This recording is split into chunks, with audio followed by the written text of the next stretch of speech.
ॐ नमः सिद्धेभ्यः।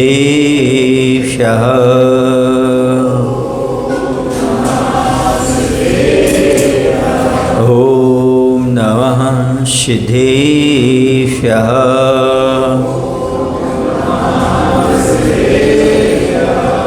ॐ नमः सिद्धेभ्यः।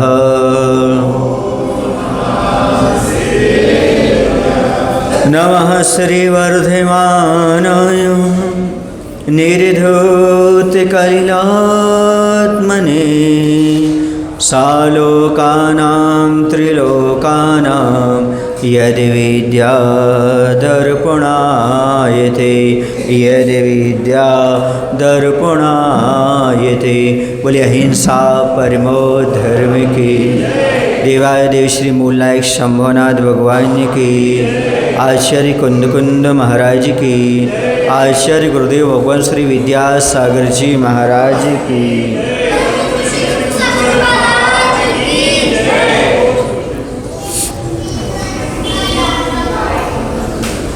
भगवान से प्रार्थना की जा रही है कि हे भगवान, यह जीवन विषय कषायों के वशीभूत हो यूं ही नष्ट ना हो जाए, बल्कि सुख शांति से विभूषित हो और इन सब की बाहरी शरीर संबंधी बेहोशी अर्थात भीतरी पर पदार्थ के ग्रहण की जो इच्छा है, जो मूर्छा है, वह शीघ्र ही दूर हो जाए। आत्म तत्व की प्राप्ति हेतु उत्साह से इसका जीवन भरा हो, इनमें शांति का संचार हो। कुंभकार सारी मोती ग्रहण करने आई हुई सेना मंडली राजा सबको किलित मूर्छित देख कर कैसा भावना भाता है कि इन सबका जीवन विकसित हो, इनकी मूर्छा समाप्त हो। कुछ लोग तो ऐसा मंत्र देते हैं कि तुम्हारे पास धन वृद्धि हो, और यहाँ पर कुंभकार प्रार्थना कर रहा है इनकी धन से मूर्छा छूटे, ममत्व भाव छूटे। मोक्ष मार्गी हमेशा यही भावना भाएगा कि संसारी प्राणी की, संसार के जो विषय हैं, भोग हैं, धन दौलत है, इनसे आसक्ति दूर हो जाए, मूर्छा छूट जाए। इसलिए तो मैं कहा करता हूँ आप लोगों से, भगवान से कभी ये प्रार्थना मत करना कि भगवान मुझे धन दौलत मिल जाए, बल्कि भगवान से प्रार्थना करना, भगवान जो हमें धन दौलत मिली है इसका सदुपयोग हो जाए, मेरे जीवन से कृपणता छूट जाए, कंजूसी छूट जाए। और जिसकी कृपणता और कंजूसी छूट जाती है उसे कुछ मांगने की जरूरत नहीं पड़ती है। जैसे दान करता है तो धन की वृद्धि अपने आप होती चली जाती है। किसान को ये बताना नहीं पड़ता है कि फसल को कैसे बढ़ाना है, और जैसे ही फसल को ज़मीन में डालता है, बीज बोता है, वैसे वह 100 गुनी फसल प्राप्त कर लेता है। ऐसे दान देने वाला समझो बीज बो रहा है, वह अनंत गुनी फसल आगे प्राप्त कर लेगा, अपने आप प्राप्त करेगा। इस श्रद्धा का विषय गुरुओं के माध्यम से, निर्मोहियों के माध्यम से प्राप्त होता है। जितना तुम धन चाहोगे उतना वो दूर जाएगा, जितना तुम दान करोगे, धन का सदुपयोग करोगे, उतना धन आपके पास बढ़ता चला जाएगा, वृद्धि को प्राप्त होता चला जाएगा। तो यहाँ पर इस प्रकार की प्रार्थना की जा रही है। और कुछ पलों के लिए माहौल स्पंदनहीन होता है, वह बोल बंधन लीन होता है, फिर वह मौन टूटता है ओंकार के उच्च उच्चारण के साथ। शीतल जल करतल मंत्रित करता है, अंतर जल्प से मंगल कुशलता को आमंत्रित करता है। अंतः कल्प से मूर्छित मंत्री मंडल के मुख पर मंत्र जल का सिंचन कर, फिर क्या कहना। वह क्या करता है कुंभकार उस समय, अपनी अंजलि में हाथ में जल लेता है, ओंकार का उच्चारण करता है, और जो मूर्छित मंडली पड़ी हुई थी उसके ऊपर वह जल का सिंचन करता है। उनकी मूर्छा टूट जाती है। पल में पलकों में हलचल हुई मूंदी आँखें खुलती हैं, जिस भांति प्रभाकर के कर परस पाकर अधरों पर मंद मुस्कान ले सरवर में सरोजनी खिलती है। उनकी आँखें ऐसी खुल गईं जैसे तालाब में सूर्य की किरणों के स्पर्श से कमल अपने आप खिलने लगता है। ऐसे ओंकार पढ़ कर के मंत्र के द्वारा जल सींचा है तो उन सब की निद्रा टूट गई, बेहोशी टूट गई, वह सब उठ गई। मूर्छा दूर होते ही मंडली मुक्ता से दूर भाग खड़ी होती। राजा का भी स्थानांतरण हुआ, कहीं पुनरावृत्ति ना हो जाए इस भीति से। वो सारे के सारे डर करके दूर भाग गए, कहीं ऐसा ना हो पुनः लेने के भाव हो जाएं, ग्रहण करने के भाव हो जाएं, इस भय से वो सब दूर चले गए। इसलिए भय नहीं है कि लालच कम हो गया, इसलिए भय है कि मौत का भय आ गया सामने, मौत ना आ जाए, इसलिए अब सारे के सारे दूर भाग गए। फिर उत्कंठा नहीं कंठ में अवरुद्ध, भरा सा स्वर है दबी दबी कपटी वाणी में, कपती हुई वाणी में सजल लोचन लिए कर मुकुलित किए विनयावनत। कुंभकार कहता है अपराध क्षम हो स्वामिन, आप प्रजापति हैं दया निदान हैं, हम प्रजा हैं दया पात्र, आप पालक हैं हम बालक, यह आपकी ही निधि है, हमें आपकी ही सन्निधि है एक शरण। कुंभकार ये कहता है क्षमा करो, आपके लिए हमारे प्रांगण में आने पर जो भी कष्ट हुआ है हम उसकी क्षमा चाहते हैं। ये सारी धन दौलत मेरी नहीं है, आपकी है, क्योंकि आप राजा हैं। जो भी धन दौलत आती है वह सब राज की कहलाती है, और हम तो बालक हैं और आप हमारे पालक हैं, प्रजापति हैं, हमारे लिए एक ही शरण आप हैं, इसलिए आप ये सब कुछ ले लीजिएगा। मेरी अनुपस्थिति के कारण आप लोगों को कष्ट हुआ, अब पुनरावृत्ति नहीं होगी, स्वामिन आप अभय रहें। यूँ कहता कहता मुक्ता की राशि को बोरियों में स्वयं अपने हाथों में भरता है। बिना किसी भीति से यह दृश्य देखकर मंडली समेत राजमुख से तुरंत निकलती ध्वनि सत्य धर्म की जय हो, सत्य धर्म की जय हो। वह बोरियों में सारे के सारे रत्न भरने लगता है। उसे ना तो वह बिच्छू जैसे डंक लगे और न ताप हुआ न कीलित हुआ, क्योंकि उसका भाव धन को स्वयं अपने पास रखने का नहीं है, राजा को प्रदान करने का है। वो सारी मंडली कहने लगी सत्य धर्म की जय हो, सच्चाई तो ही है, सत्य की जय हो। क्योंकि सत्य परेशान होता है पर कभी पराजित नहीं होता। सत्य एक ऐसी चीज़ है जिसकी जय जय जय ही होती है। ये मोक्ष मार्ग है, मोक्ष मार्ग में सत्य की विजय हमेशा हुआ करती है। सत्य अपने आप में बहुत महत्वपूर्ण होता है। सत्य को यदि अपने जीवन में धारण करना चाहते हो तो हर चीज़ को इस प्रकार से ग्रहण करो जैसे कि कुंभकार ग्रहण कर रहा है। सत्य की महिमा अटूट होती है, अपरंपार होती है। इस महिमा का हम कहीं भी आकलन नहीं कर सकते, हम कहीं भी इसका भान नहीं कर सकते, क्योंकि सत्य वर्तमान में दिखता जरूर है कि परेशान हो रहा है, लेकिन एक दिन सत्य की विजय ही होकर के रहती है। सत्य कभी भी हारता नहीं, कभी पीछे हटता नहीं, कभी उसे वर्तमान में दुख जैसा प्रतीत होता है लेकिन वह भी सुख का कारण ही बन जाता है। देखो ना, ये सत्य की महिमा है कि कबूतर को भी डर नहीं लग रहा है इतने लोगों के बीच में भी, वह यहाँ पर आकर के भी घूमता घामता वहाँ तक पहुँच गया पक्षी। हाँ, उसे मालूम है कि यहाँ सत्य धर्म की पूजा हो रही, सत्य की अर्चना हो रही, मुझे कोई भी परेशानी होने वाली नहीं है। ये भी पशु पक्षियों को भी दया करुणा की भाषा समझ में आती है। ये सब दयावान बैठे हैं, करुणावान बैठे हैं, वरना ये पक्षियाँ कैसे आ सकते थे नज़दीक प्रवचन सभा में और वही मंच के पास, क्योंकि उन्हें भी भान हो जाता है इनसे हमें कोई कष्ट होने वाला नहीं। पशु पक्षी भी समझते हैं दया की भाषा, करुणा की भाषा, वरना जहाँ पर मनुष्य हो वहाँ से तो दूर ही भागते हैं, वहाँ आना नहीं चाहते। लेकिन यहाँ पर इतनी भरी सभा में इतने नज़दीक क्यों आ रहे हैं कि उन्हें पता है ना तो महाराज से कोई कष्ट है और न जो प्रवचन सुनने वालों से हमें कोई कष्ट होने वाला है। तो यहाँ पर इस प्रकार की भावना अपने आप में महत्वपूर्ण है। इसी प्रसंग में प्रासंगिक बात बताना है। अपक्व कुंभवी प्रजापति को संकेत कर बाल बाल बच गए राजन, बड़े भाग्य का उदय समझो, वरना जल जल कर बाष्प बन खो जाते शून्य में तभी के। और यह कौन सी बुद्धिमत्ता है? जलती अगरबत्ती को हाथ लगाने की आवश्यकता क्या थी? अगर अगरबत्ती अपनी सुरभि को स्वयं पीती तो बात निराली थी, मगर सौम्य सुरभि को आपकी नासिका तक प्रेषित ही कर रही थी। यहाँ पर कहा जा रहा है वह जो कुंभकार है वह उत्सुकता के साथ अपनी बात को रख रहा है और कह रहा है कि ये बात तो सही है कि हमसे अपराध ये हुआ कि हम यहाँ पर नहीं थे तो आपके प्रति इस प्रकार की घटना घट गई, लेकिन धरती पर सूखने रखा जो अपक्व कुंभ है वह सब घटना देख रहा था, घड़ा देख रहा था, अतः वह चुप नहीं रह सका और राजा से कहता है। अब घड़ा राजा से कह रहा है, क्या कह रहा है? बड़ी आपत्ति में पढ़ते पढ़ते बाल बच गए, बड़ी आपत्ति में पढ़ते पढ़ते हम बच गए राजन, बड़े ही पुण्य का उदय समझिए, वरना आपका और सबका जीवन समाप्त हो आकाश में खो गया होता। और फिर जलती अगरबत्ती को हाथ लगाना कौन सी बुद्धिमानी थी? यदि अगरबत्ती अपनी सुगंध स्वयं ग्रहण नहीं करती तो अलग बात थी, वह अपनी सुगंध आपकी नासिका तक भेज ही रही थी, अर्थात शिल्पी मोती स्वयं रखता ही नहीं, वह तो आपको भेंट कर देता। घड़ा कह रहा है आपको अगरबत्ती, जलती हुई अगरबत्ती में हाथ लगाने की क्या जरूरत थी? उसकी खुशबू तो आपके नाक तक पहुँच ही जाती।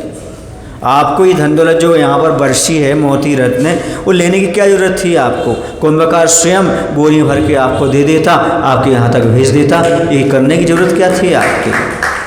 कुंभकार ने तो नहीं बोला, लेकिन किसने बोल दिया? घड़े ने बोल दिया। वही नहीं चूका, उसने कह दिया राजन आपके लिए अगरबत्ती में हाथ लगाने, समझ रहे हो आप लोग? दूसरे के बिना हुए धन में हाथ लगाने का अर्थ है आग में हाथ डालना। ऐसा काम कभी मत करना। दूसरे का धन आग के समान है, उसमें हाथ लगाओगे तो ये आपके गुणों को जला देगा, आपके धर्म को जला देगा, आपके जीवन को जला देगा, आपके भाव को बर्बाद कर देगा। इसलिए कभी दूसरे के धन को हाथ नहीं लगाना। ये समझना ही आग है। और जैसे बच्चों के लिए बताते ना बेटा ताता, वैसे आप भी सोच लेना दूसरे का धन ताता, इसमें हम हाथ नहीं लगाना, हाथ लगाऊंगा तो जल जाऊंगा। कहना ताता टाटा, उससे टाटा कर लो, मतलब इसे हमें ग्रहण नहीं करना, सीधी सी बात है, क्योंकि ये ताता है, ये हमारे लिए जला देगा। दूसरे के धन में हाथ लगाने वाले का कभी भी भला ना हुआ है, ना हो सकता है। ये घड़ा कह रहा है। किससे कह रहा है? राजा से कह रहा है। राजन क्या जरूरत थी अगरबत्ती में हाथ लगाने की? जब ऐसी आग में हाथ डालने की क्या जरूरत थी? सांप की बामी में हाथ डालने की क्या जरूरत थी? ये सब करने की जरूरत क्या थी? समझ गए? निर्मल द्रव्य में हाथ लगाना मतलब सांप की बामी में हाथ डालना, और दूसरे के धन को बिना दिए लेना मतलब आग में हाथ डालना। क्या होगा? जलेगा, अपना नुकसान ही होने वाला, कभी भला होने वाला नहीं है। इसलिए कभी इस प्रकार की नीयत खराब नहीं करना, ये बताई जा रही बात। दूसरी बात यह भी है कि लक्ष्मण रेखा का उल्लंघन रावण हो या सीता, राम ही क्यों ना हो, दंडित करेगा ही। क्या अर्थ हुआ?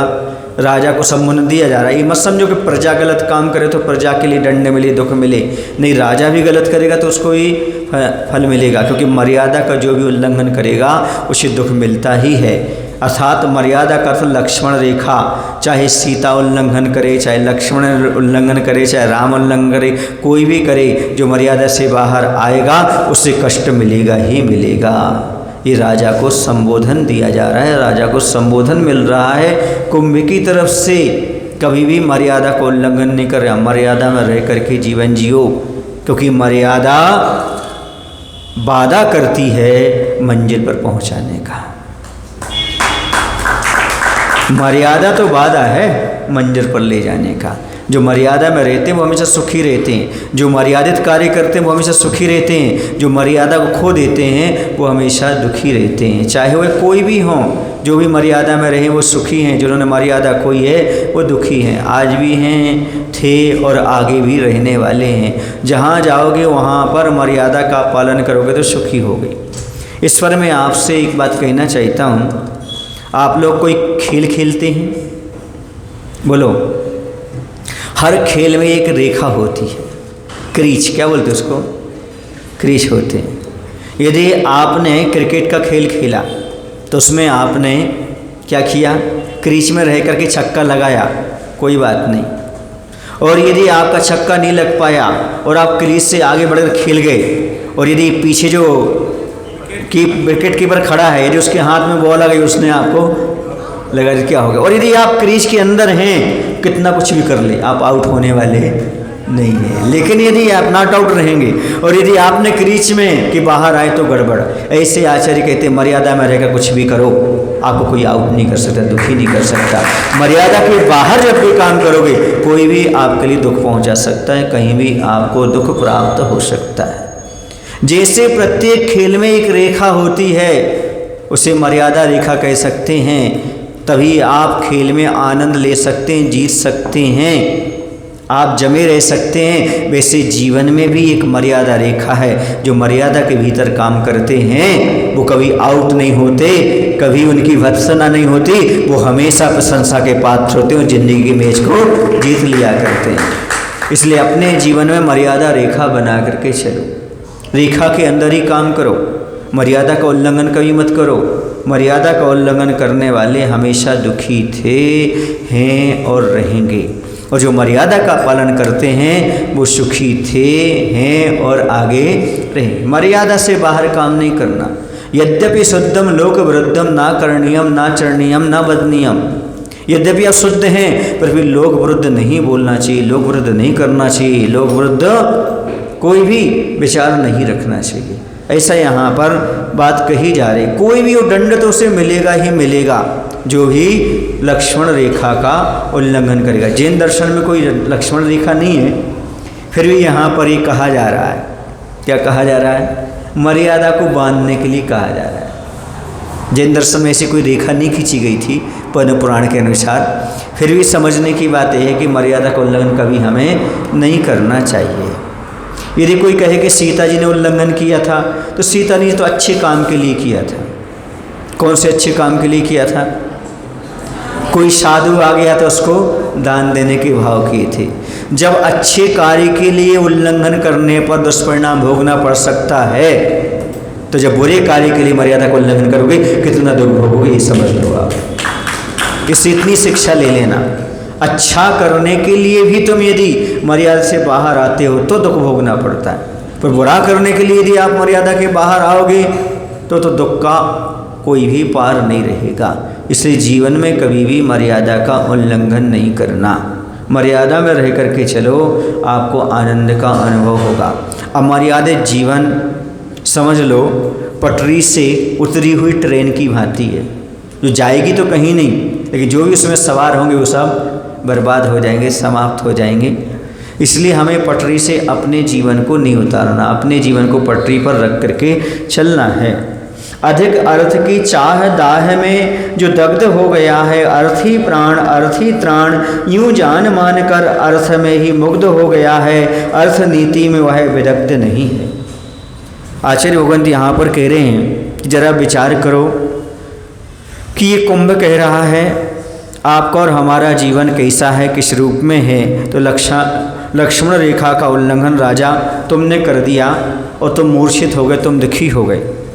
यह व्यंग्यात्मक बात सुनकर के उसे लगा कि वास्तव में हमने बहुत बड़ी गलती कर दी, और गलती करने के बाद यहाँ पर और चिंतन चल रहा है कि अधिक धन की चाह, आग में जो जल रहा है अर्थ ही प्राण और अर्थ ही रक्षक है, ऐसा मानकर जो धन से प्रभावित हो रहा है वह सही सही अर्थ नीति को नहीं जानता। इस कलिकाल में बढ़ती हुई विषयों की चाह से विश्व ने यही ग्रहण किया है। देखो आचार्य भगवंत यहाँ पर ये कहना चाह रहे हैं कि राजा हो चाहे कोई भी हो, उसे अनीति का धन कभी ग्रहण नहीं करना चाहिए। जो मात्र धन से ही रक्षा चाहते हैं, धन को ही प्राण मानते हैं, उन्हें ये बात ध्यान में रखना चाहिए। आज जो कत्ल खाने आदि खुल रहे हैं, आज जो अनैतिक काम हो रहे हैं, ये सब अर्थनीति को पुष्ट करने के लिए किए जा रहे हैं। पर आचार्य भगवंत कहते हैं अर्थनीति का सही ज्ञान नहीं है उन लोगों के लिए जो धन से प्रभावित है, धन को ही सब कुछ मान करके चल रहे हैं। समझो उनके पास अभी अर्थनीति का सही ज्ञान नहीं है, और वह जो है ना सही सही रीति नहीं है, तो क्या होगा? कली काल की बेसिक छाँव में प्रायः यही सीखा है इस विश्व ने।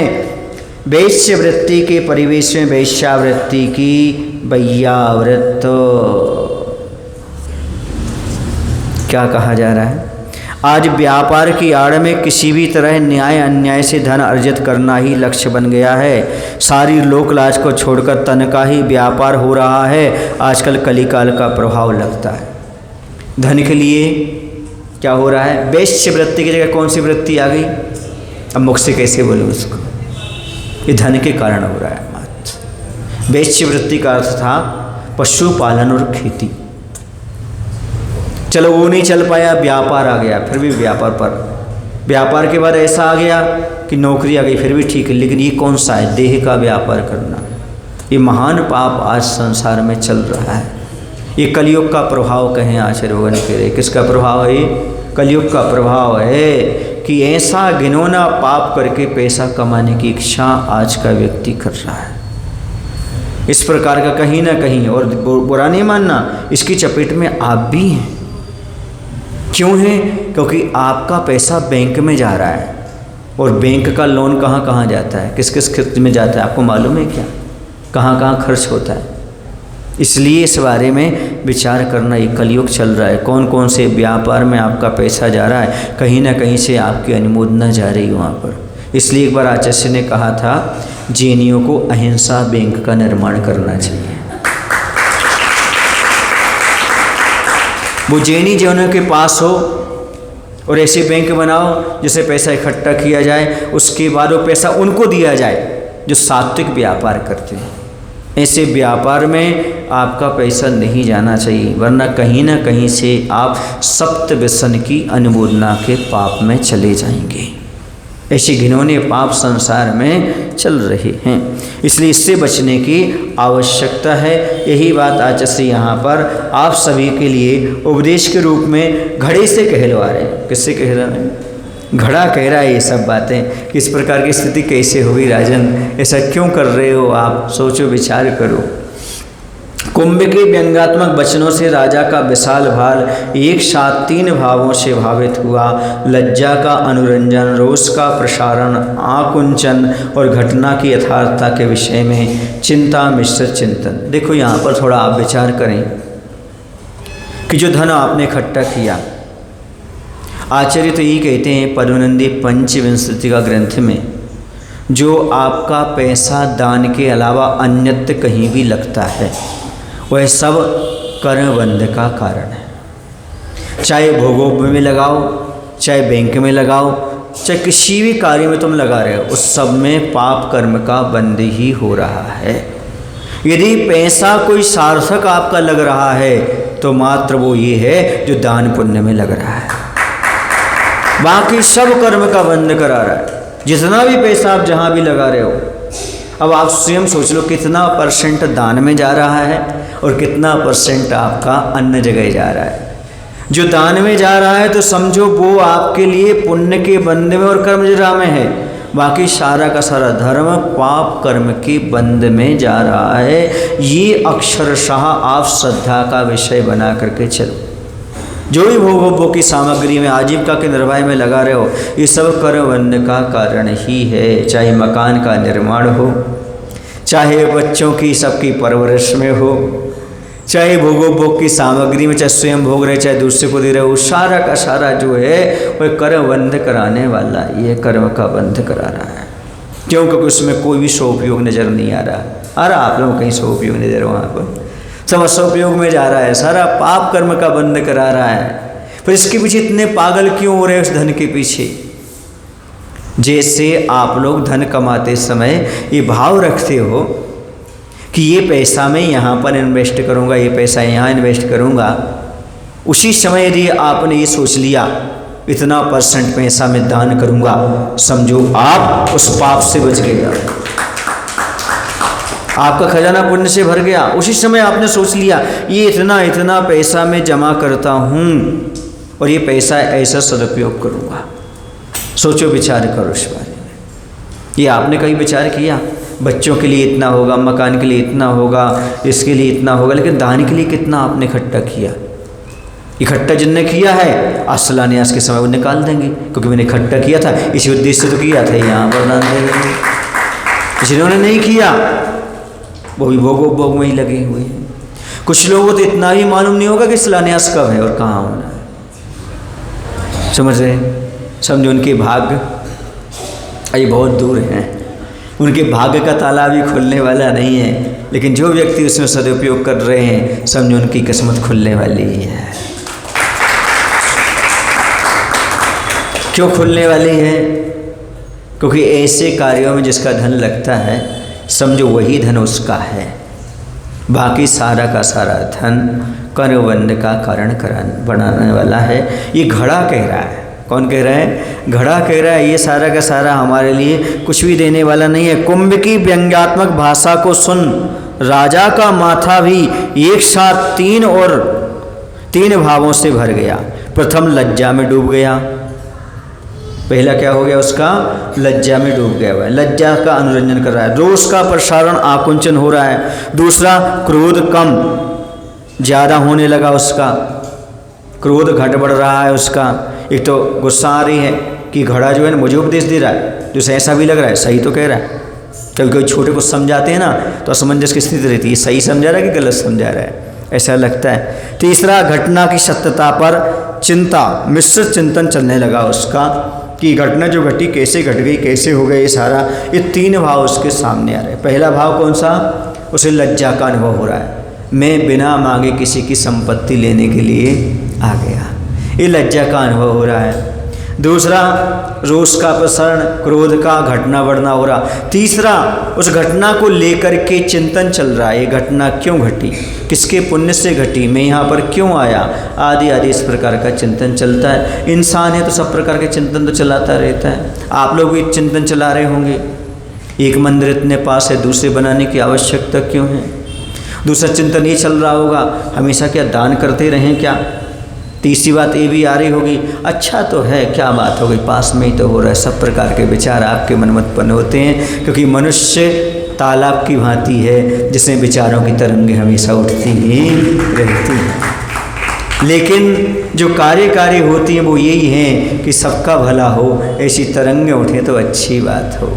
मंदिर का निर्माण बहुत पुण्य के उदय से होता है। याद रखो बंधु, आपके घर कितने पास पास हैं और आपके घर कितने हैं? आपने कभी सोचा मेरे पास एक घर है, दूसरा लेने की क्या ज़रूरत है? नहीं, हम रेंट पर दे देंगे, ये तो सोच लेते हो। मकान के बारे में सोचते, मंदिर के बारे में नहीं, कभी यहाँ वंदना करूँगा, कभी वहाँ वंदना करूँगा, कभी यहाँ पूजन करूँगा, कभी वहाँ अर्चना करूँगा, कहीं मुनिराज का यहाँ लाभ लूँगा, कहीं मुनिराज का वहाँ लाभ लूँगा। ये भाव नहीं आ रहे क्या? कभी वहाँ विधान होगा, वहाँ सम्मिलित होंगे, कभी यहाँ विधान होगा, यहाँ सम्मिलित होंगे, कहीं यहाँ पर अलग चीज़, वहाँ अलग चीज़। आनंद आएगा, और जितने ज़्यादा जनालय होंगे उतना आनंद आएगा आपको, उतने पुण्य की वृद्धि होगी, उतने दान के भाव होंगे, उतने जनालय के दर्शन होंगे। जब भाव करोगे आप जनालय के तो अलग ही चीज़ होती है। और देखो, जनालय बनाना सहज बात नहीं है, क्यों? विशेष पुण्य होता है, तब जनालय का भाव होता है। ये तो आचार्य भगवंत गुरु विद्यासागर जी महाराज की कृपा है, पूज्य मुनि सुदासारी कृपा है कि लोग मुक्त हस्त से जनालय में दान देने के लिए प्रेरित हो रहे हैं, बन रहे हैं, आगे बढ़। वरना इस कली काल में किसकी भावना बनती है? सब भोग में लगाने का प्रयास करते हैं, यहाँ लग जाए, वहाँ लग जाए, ऐसा हो जाए, वैसा हो जाए। लेकिन प्रवचनों के माध्यम से, मुनियों के सानिध्य के माध्यम से सारे भाव जागते रहते। किसी ने सोचा था कि तोब्बल हल्ली में 2-2 जनालय होंगे, लेकिन हुआ वो सब गुरुओं की कृपा है, होगा, बनेगा, सब होगा। जो ये सोचते रहेंगे कि मंदिर से क्या फ़ायदा है, वो मझधार में पड़े रहेंगे। जो सोचेंगे इससे उद्धार है, वो बना करके अपना निर्माण करेंगे, कल्याण भी करते रहेंगे। सब प्रकार के लोग जिन्हें अपने धन का सदुपयोग करना है, दिन दुनी रात चौगनी अपनी वृद्धि करना है, वो अपने तन मन का जैसे बनेगा वह सदुपयोग करेंगे। वो ये नहीं सोचेंगे कल भी दान किया था तो कल भी तो कमाया था, कल भी खाया था, कल भी मकान खरीदने के भाव थे, आज ही है। ऐसा सोचा करो, वैसे ही हमने कल कमाया था, कल दान दिया था, कल बनाया था, कल खाया था, कल मकान के भाव थे, आज भी हैं। वैसे ही मंदिर निर्माण और दान के भाव आज ही बनाना है, आज भी देना, आज ही करना है। कमाया है तो दान अवश्य देना, ये जैन सिद्धांत कहता है। दान के लिए नहीं कमाना, लेकिन कमाया है तो दान दिए बिना मत रहना। मुनि को भोजन मत बनाना, पर भोजन बनाया है तो मुनि को दान दिए बिना मत रहना, ये जैन दर्शन कहता है। तभी कल्याण होने वाला है। किए गए पाप का शोधन तभी है। किए गए पाप को क्षम्य करना चाहते हो, क्षय करना चाहते हो, तो आचार्य कहते इस प्रकार का काम करो, तभी आपको उसका लाभ प्राप्त होने वाला, समीचीन लाभ तभी प्राप्त होगा। ग्रस्त बिना दान के नहीं रहता। क्यों नहीं रहता? दान और पूजा इससे बड़ा नहीं है धर्म दूजा। दान और पूजा के बिना कैसे? अब तुम्हें पूजन करना है तो दान करना जरूरी है। महाराज जी क्या बात कह रहे हैं? बिल्कुल, पूजन करना है आपको तो दान देना जरूरी है। क्यों? दान दोगे तो मंदिर बनेगा, मंदिर बनेगा तो पूजन होगी। इसलिए पूजन करना चाहिए तो दान भी जरूरी है, और दान दोगे तो पूजन होगे, पूजन करोगे तो दान का अवसर मिलेगा, क्योंकि महाराज की पूजन करोगे फिर दान देने का अवसर भी मिलेगा आपको। इसे दोनों धर्म मुख्य हैं। जैसे साधु के ज्ञान और ध्यान मुख्य धर्म है, बाकी सब गौण हो जाते हैं, वैसे सावक के दो तो मुख्य गुण मुख्य हो जाते। दानम पूजम मुख्यम सावव धम्मो तेन बनाना साभया झानत झनम यति धम्मम तम बिनाना सोभी। जैसे साधु के ज्ञान और ध्यान हैं, इनके बिना उनकी शोभा नहीं, वैसे दान और पूजा के बिना श्रावक की शोभा नहीं होती। इस बात को ध्यान रखना। अभी थोड़ा सा कार्यक्रम आपका और बचा है, और ये आपका कार्यक्रम हो जाएगा। तो इस चीज़ को समझने की आवश्यकता है कि दान अपने आप में बहुत बड़ी चीज़ होती है। जैसे मुनियों के लिए ध्यान महत्वपूर्ण चीज़ होती है। एक दिन भी साधु ध्यान किए बिना नहीं रहता। और साधु 24 घंटे में कम से कम 3 बार ध्यान करता है। आप कितने बार दान करते हो 24 घंटे में? 24 घंटे में नहीं, 24 घंटे आप हाथ रो ध्यान दान कितना करते हो ये कह रहा हूँ। जैसे साधु को दिन में 3 बार कम से कम क्या करना चाहिए? ध्यान करना चाहिए। और यदि साधु एक आध सामायिक न करे तो चर्चा हो जाए पूरे नगर में, अरे महाराज जी तो अभी तक सामायिक में नहीं बैठे, सामायिक नहीं बैठे। और आप 3 टाइम दान नहीं करो तो कोई चर्चा ही नहीं होती, क्योंकि चोर चोर मुँह से नहीं भाई, समझ गए ना। इसलिए कम से कम दिन में 3 बार दान करना चाहिए, दिन में 3 बार पूजन करना चाहिए। पूर्व मध्य पुराण की वेला पूर्वाचार्यों के अनुसार देव वंदना करूँ भाव सो सकल कर्म की ना संहार। मुनिराज सामायिक और ध्यान और स्वाध्याय करते हैं। 4 बार स्वाध्याय करते हैं और 3 बार सामायिक करते हैं। तो आपको 3 बार पूजन करना चाहिए, कम से कम दिन में 1 बार तो दान अवश्य करना चाहिए। इतनी शिक्षा तो आपको ले लेना चाहिए मुनि महाराजों की चर्या से, तभी तो आप सही श्रावक कहलाएंगे, सही अनुवृत्ति कहलाएंगे। महाराज जी इतना हम कमाते ही नहीं हैं तो इतना दान क्यों दें हम? ध्यान रखो, कमाने से पैसा बढ़ता है ऐसा मत सोचना, पैसा तो दान देने से बढ़ता है। तुम जितना दान देते उतनी तुम्हारी आमदनी होती है। ज़्यादा देने लोगे दान तो आमदनी भी बढ़ जाएगी। आज नहीं तो कल, कल नहीं तो परसों, इंतजार करो, बढ़ती चले जाइए, कम होने वाली नहीं है। ये श्रद्धा का विषय बना के चलो। यदि श्रद्धा का विषय नहीं बनता तो दान देने का कोई मायना नहीं है। दान देने से पैसा खर्च होता है, कम होता है, ऐसी सोच रखने वाले दान नहीं करना। जैसे किसान बीज बोते समय ये सोच नहीं रखता कि फसल नहीं आएगी, ये सोच रखता कि फसल आएगी, तभी वह बीज बोता है, तभी उसको उत्साह आता है, तभी आनंद का अनुभव होता है, तभी वह पूरा एक भी स्थान नहीं बचता, ऐसा फेंकता है। कैसा करता है? देता नहीं, बीज बोता नहीं, फेंकता है एक एक स्थान पर गाना गाते हुए, ऐसा हर्ष देते हुए। इसी प्रकार से जिसे श्रद्धान हो जाता है, यह दे नहीं रहा हूँ, ये मैं बो रहा हूँ, और जो बोया जाता है वह मिलता है। आप लोगों के सूत्र है कुछ पाने के लिए कुछ खोना पड़ता है, और मेरा सूत्र है कुछ पाने के लिए कुछ बोना पड़ता है, खोना नहीं पड़ता।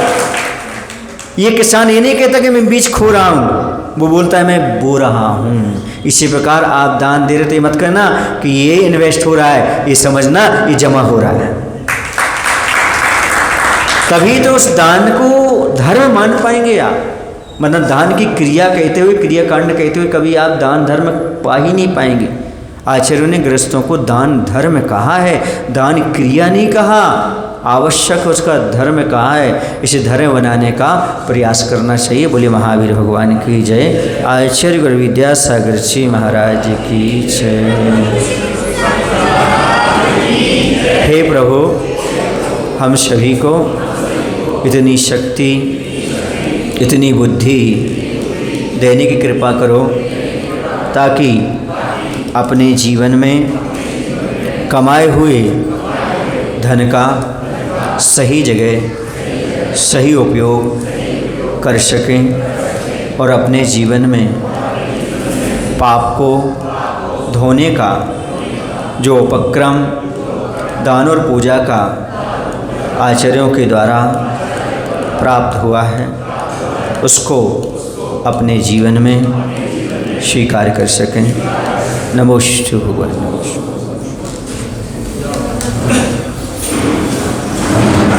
रुक जाओ 5 मिनट, उनका कुछ है थोड़ा सा।